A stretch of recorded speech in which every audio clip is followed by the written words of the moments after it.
Hello, my name is Aretha Simons. I am here to help you multiply your talents and not your problems.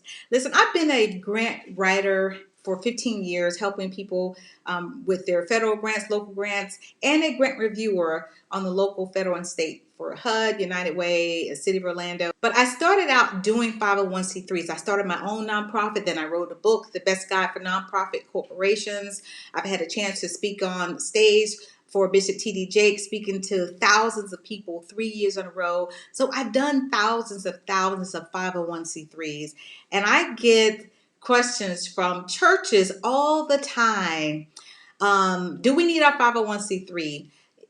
Should I get a 501c3? The IRS says we don't need a 501c3. So let's just deal with the elephant in the room. So the nonprofit word of the day is church versus ministry. Now, I'm going to talk about a couple of things as to deal with the church. First, let me start with church versus ministry. So I get a lot of people call me and they say, well, we want to start a ministry and we're going to be feeding the homeless, and we're gonna they start describing a whole bunch of community things. So I'm thinking, is this a physical church where you're gonna have church service on Sunday and midweek? And so when I ask them, some of them say, yes, we're gonna do that.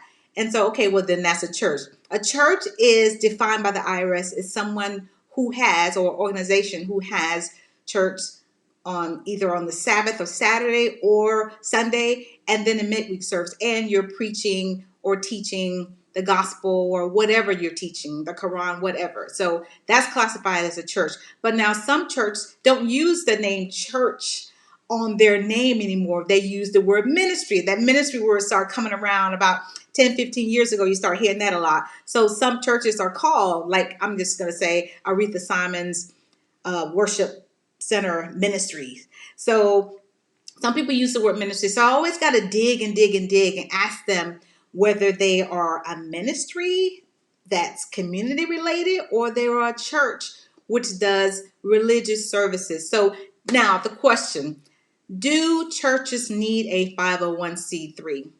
The short answer is no, because the IRS classifies all churches as charitable, and the church's income is exempt from taxes.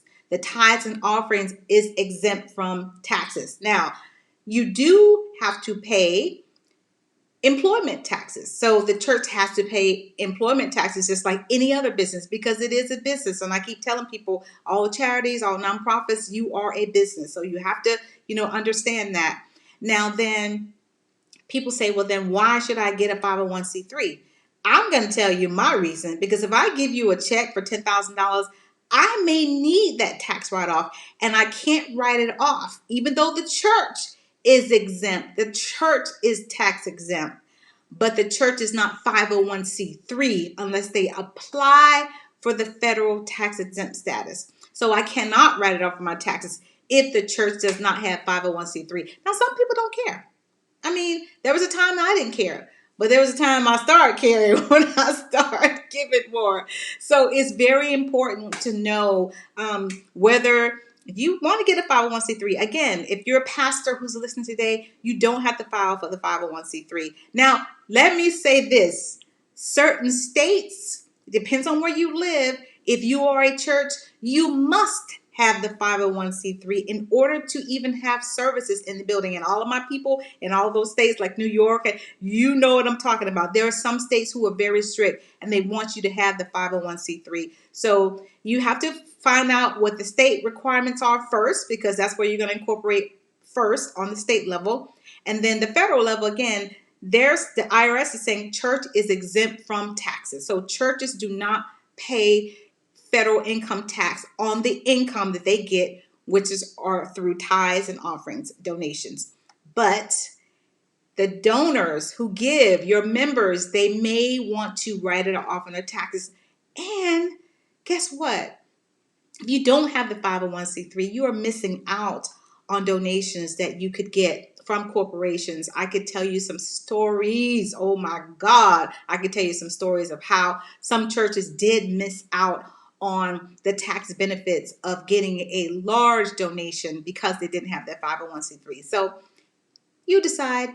If I've said anything to help you today, make sure you hit the like button and make sure you subscribe, because I'm going to come back to help you to keep multiplying your talents and not your problems.